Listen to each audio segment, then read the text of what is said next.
Hey guys, what's good? It is May the 2nd, 2026. It is Shane's World News Views podcast for the week. To start off, Dr. Nicole Saphier was named U.S. Surgeon General by President Trump this week. So she's new and put in and installed into that position. Former FBI disgrace director James Comey has been indicted again for his 8647 rant, which is a threat on President Trump's life. And this guy needs jail time. This guy is behind Russiagate. This guy is a scumbag. Okay, so this dude is corrupt as they come, and hopefully he's held accountable. For his crimes. So you can't just make threats. And I see these 8647 things all over the internet. It's crazy. Everybody that's making these threats needs to be prosecuted. Plain and simple. You can't make threats. This isn't freedom of speech. This is threats. And you could say, oh, well, 8647 can mean anything. No. People with a brain know exactly what you're trying to say, the people that are doing it. So it's bullshit. So this dude is scum of the earth and needs to be held accountable finally for his crimes. Also, the DHS has finally been funded.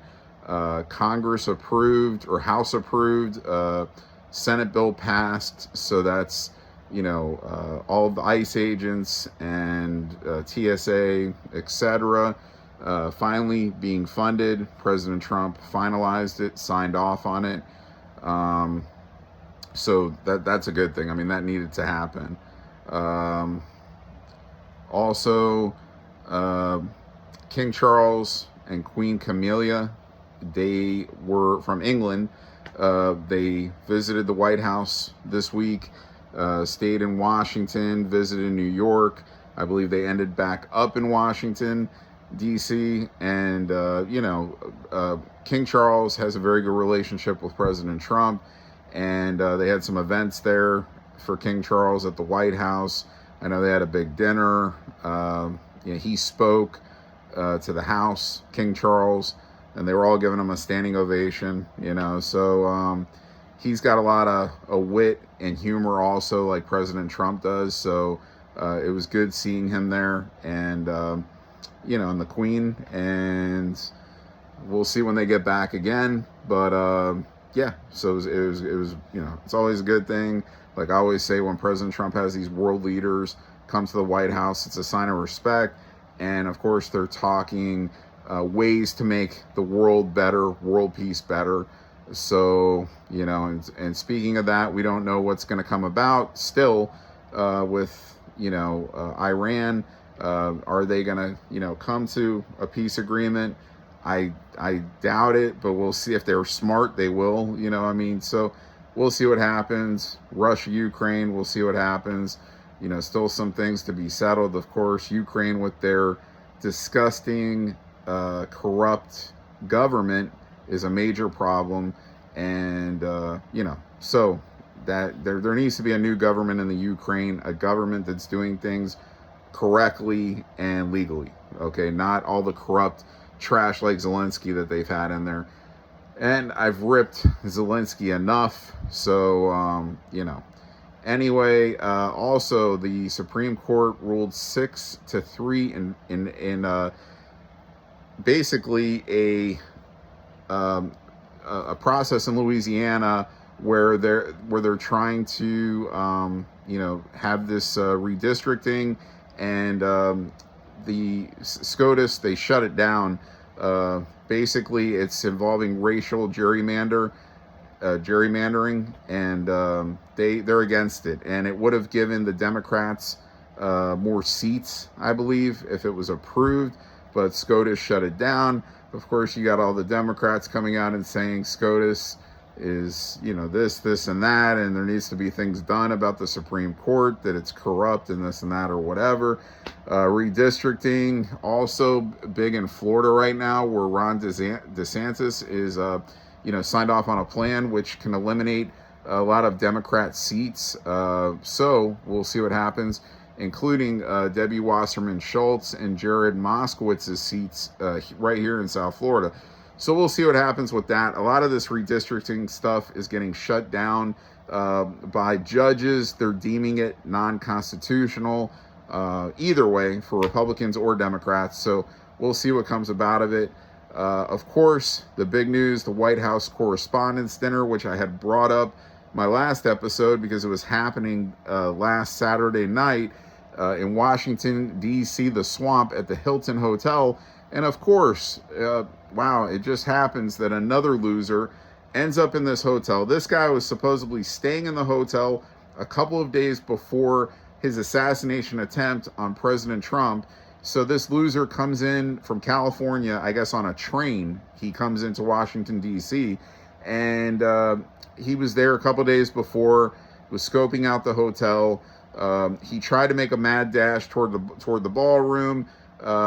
Basically, Secret Service started firing shots at him. There was 5 shots fired at this guy, and all 5 shots missed.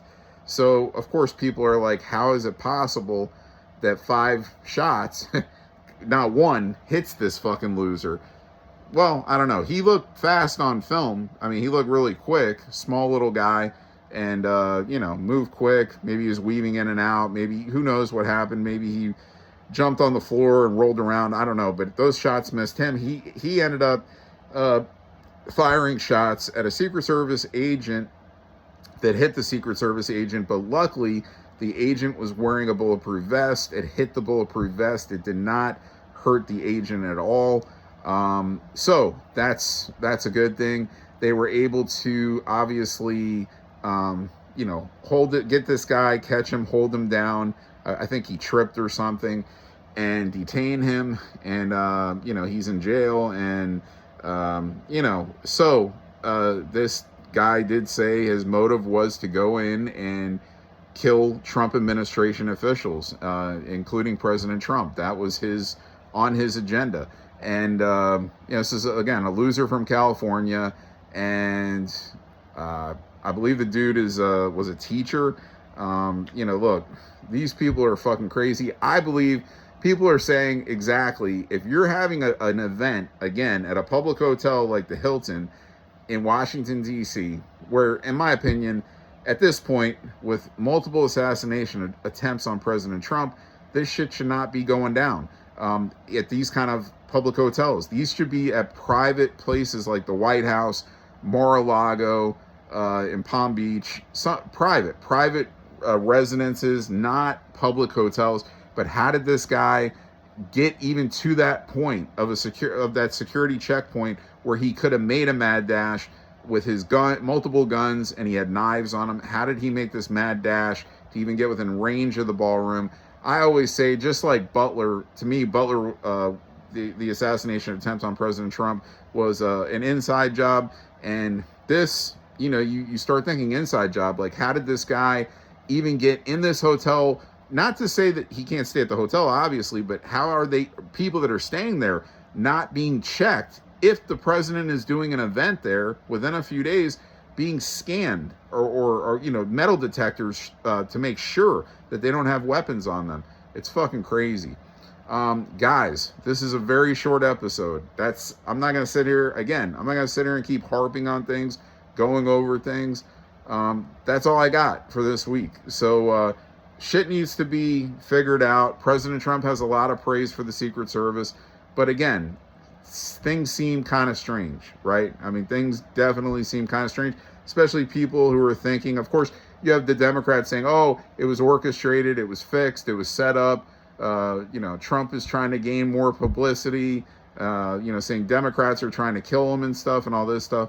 Bullshit, okay? It's not orchestrated, not fixed. The only thing orchestrated was the 2020 election, where President Trump really won and Sleepy Joe Biden lost, and that will be shown very soon, okay? Guys, I'll see you next week, and I'll be back with another edition of Shane's World News Views podcast. And like always, I take pride in doing this super quick, getting to the points of the week, the most important points of the week, not garbage, not bullshit, and letting you guys know exactly what's going on in the world. I'll be back next week with another episode, and I'll see you then. See ya.